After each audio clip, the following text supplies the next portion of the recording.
Thanks for tuning in to 2K Sports' presentation of the NBA. I'm Damon Bruce. Friday Hoops Fest coming up next. It's going to be the New York Knicks up against the Houston Rockets. And now let's send it out to Kevin Harlan, Steve Kerr, Clark Kellogg, and Doris Burke. I'll see you at halftime, everybody.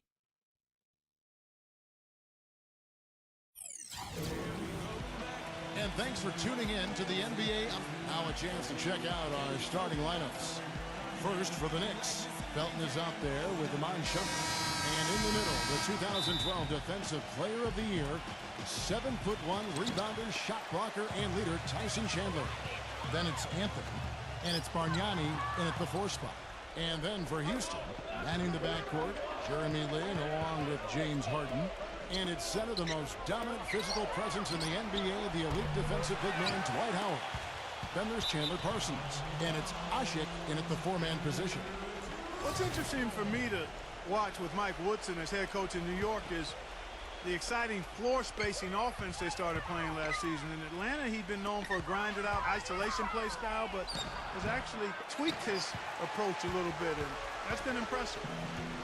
Now we'll go to Doris Burke, who had a chance to talk with head coach Kevin McHale. They'll have their hands full with the Knicks in this one, and I asked him how he planned on playing them.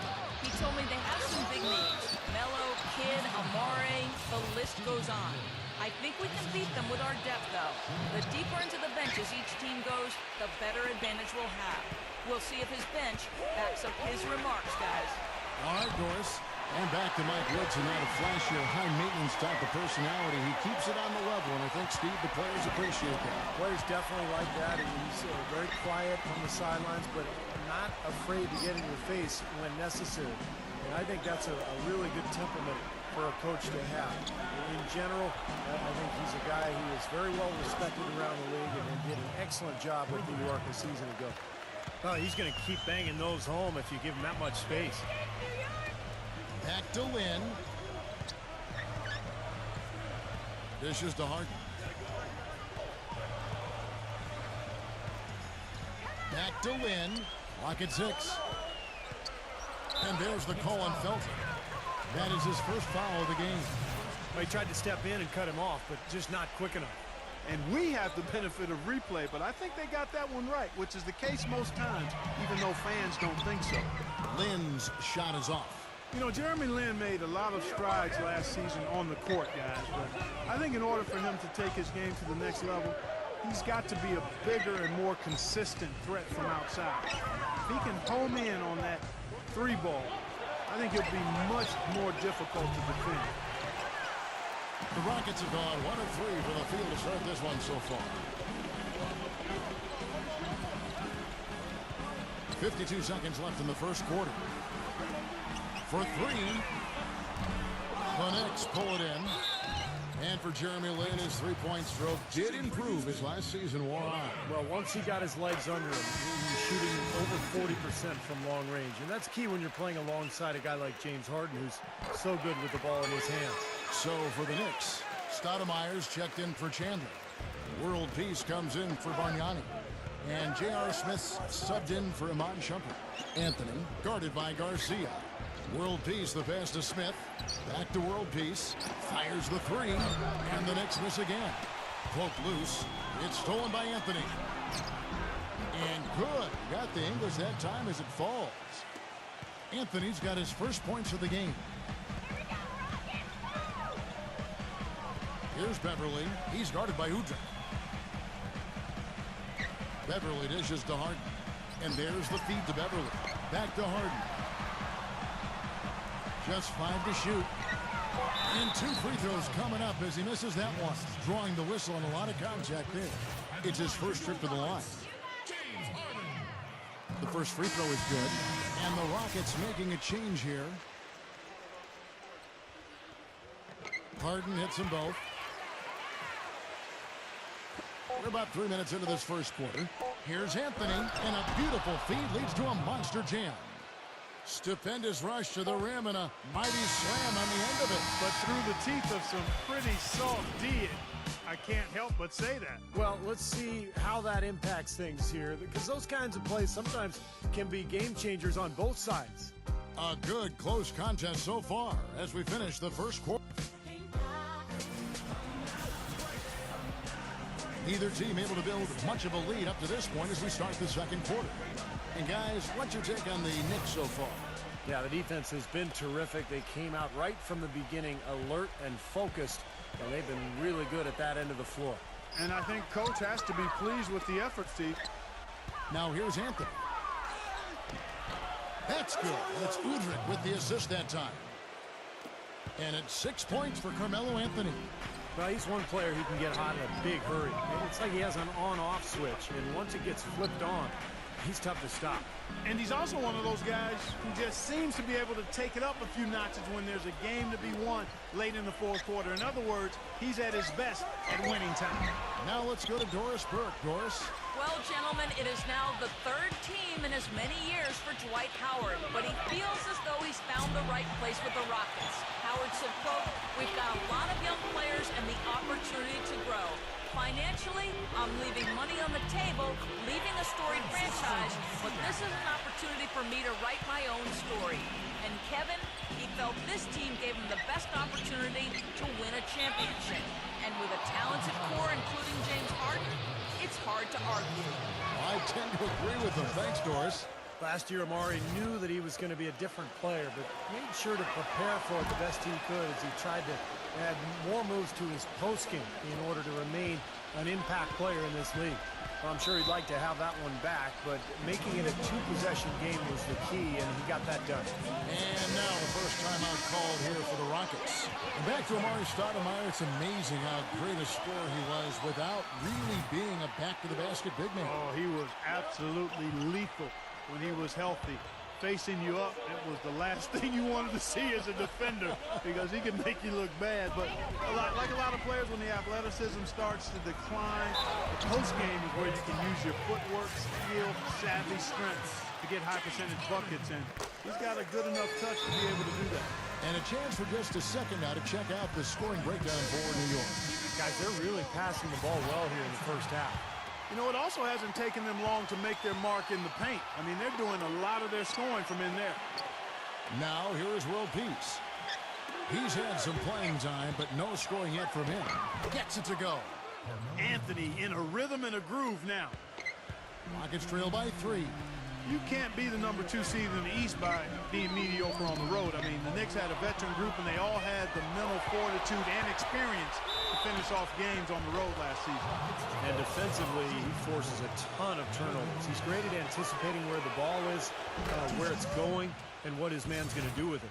And he really is a tough guy to go up against because he throws his weight around so often and with reckless abandon. I mean, it can really wear you down physically. Clark, as you said, the Knicks were one of the tougher teams on the road, and their road record was, you know what separated them, Steve, from the middle of the pack in the East. Yeah, 23 road wins, second only to the Heat in the East. It was interesting, Kevin. They relied so heavily on threes that sometimes on the road they'd go cold, but they could also get hot in a hurry, and they were able to avoid a bad spell. It's the kind of defense required when he's got the ball near the hoop. They were right in his face. Garcia goes in, taken away by Anthony. Smith against Harden. Smith, no luck. You know, they haven't been able to open up a big lead, but the rebounds are starting to add up for them. They may be able to pull away a little bit. Yeah, they've been doing the dirty work inside, Steve, playing a very tough brand of basketball. The Knicks leading by 5. It's a 4-second differential between the shot clock and game clock. And Udrih kicks to World Peace. Some nice passing by New York here. Stoudemire, defended by Monty Eunice. Pass to World Peace. Smith.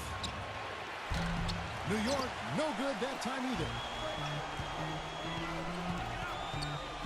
And here's Harden. The jumper from the free throw line is good. Harden's got 5 points now this quarter. And they have to mix it up defensively. That was just too easy. And a tight game here as we end the first half. Knicks lead by 3. And now, presented by Sprint. And it's been a great game out in Houston. Thanks for joining the Sprint Halftime Report, presented by Sprint.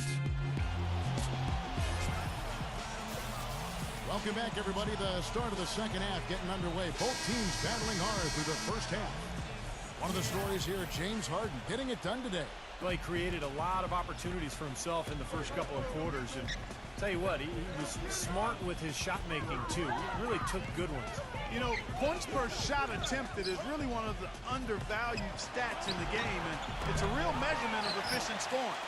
You know, when you get paid the big bucks, you're expected to perform, and Ashik came through on his end. What a fantastic job he did rebounding the ball and anchoring the defense as he burst into the role of a starter.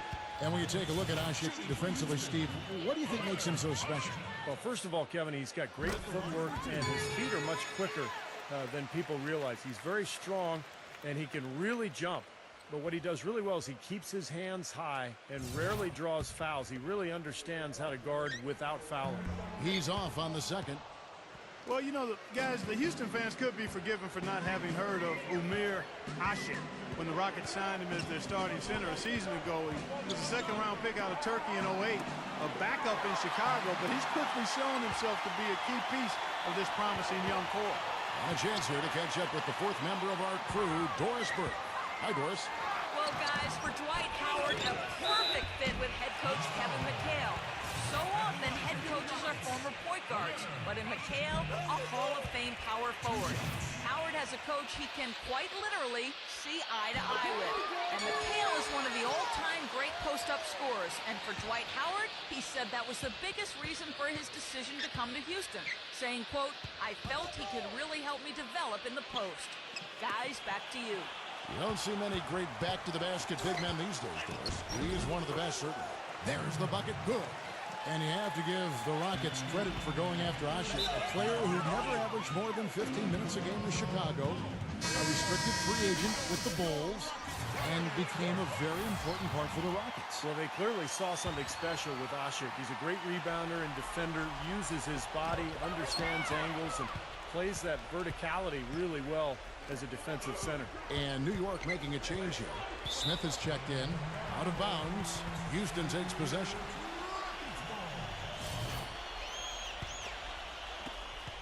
.139 left to play here in the third. Shumpert against Harden. Ashik, the pass to Parsons. Lynn kicks to Harden. A nice shot by Lynn. Lynn's got his first 2 points. The road back hasn't been an easy one, but they've managed to climb all the way out of the hole and tie this game. I have to say, pretty remarkable, Steve. At one point, I thought they were done. Smith drives in. J.R. Smith, last season's sixth man of the year, averaging 18 points per game off the bench for the Knicks. What a fantastic season. New York shooting their sixth and seventh free throws in the game. Yeah, very average shooting team in terms of the free throw line, about 76% a year ago. Carmelo Anthony is checked in for Bargnani. Harden dishes to Lynn. For the lead. Tyson Chandler pulls it in. Chandler's got his fourth rebound with that last one here tonight. And for J.R. Smith, the New Jersey native, right at home, Clark playing for the Knicks. And you knew he had the talent to be special. He just had to put it all together. And had a big season. The first player since '90 to come off the bench and score 30 or more in 3 straight games, Kevin. He's simply a bucket maker. Bargnani is checked in for New York.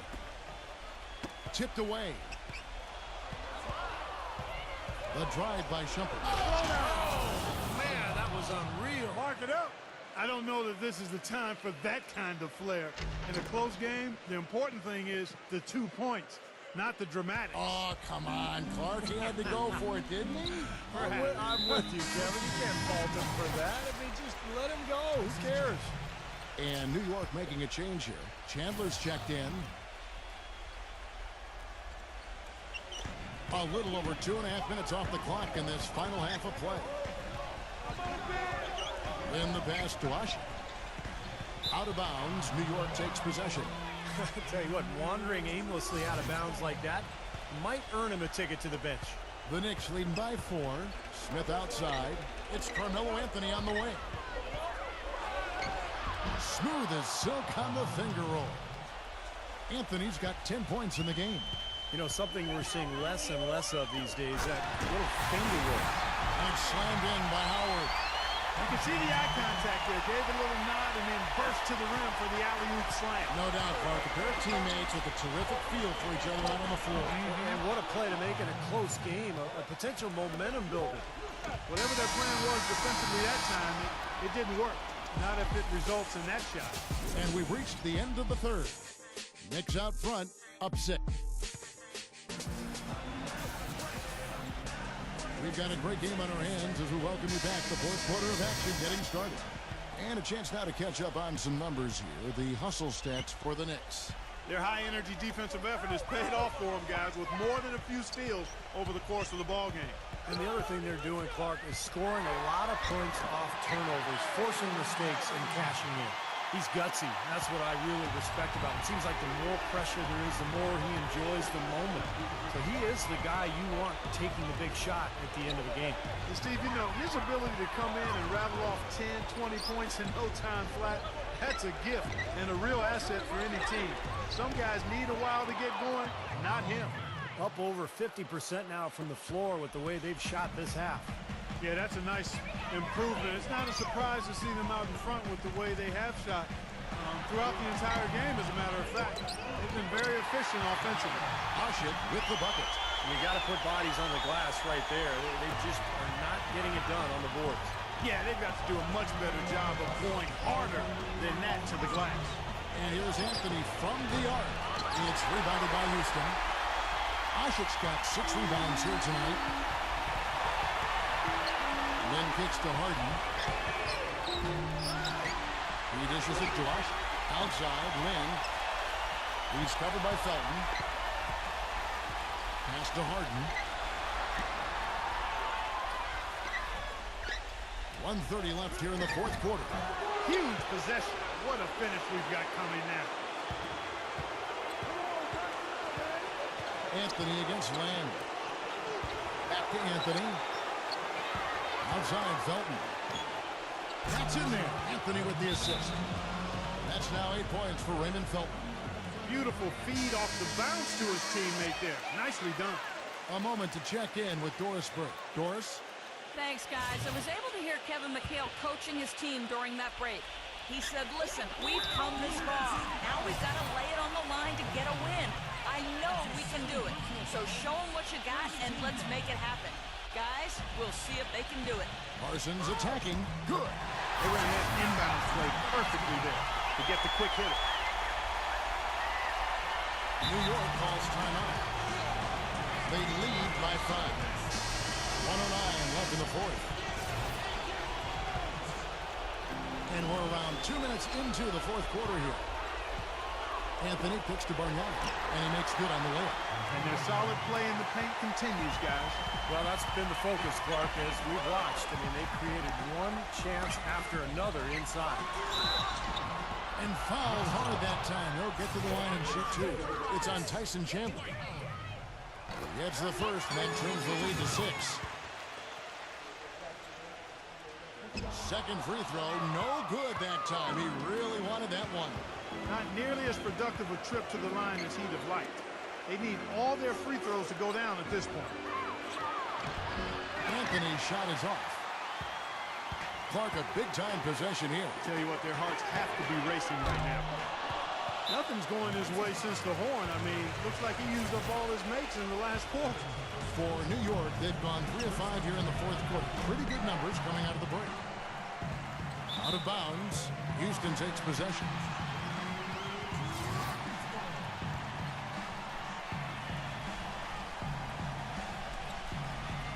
A little over 2.5 minutes have passed here in the fourth quarter. Oh, and it looks like that's going to be a goaltending call. Yep, that's it. So they'll get the basket. You know, if the defender is going to play often like that, guys, it's pretty easy to predict the result. And they go to the intentional foul. He doesn't hit the first, and that was the one they really wanted. He's got one more, though.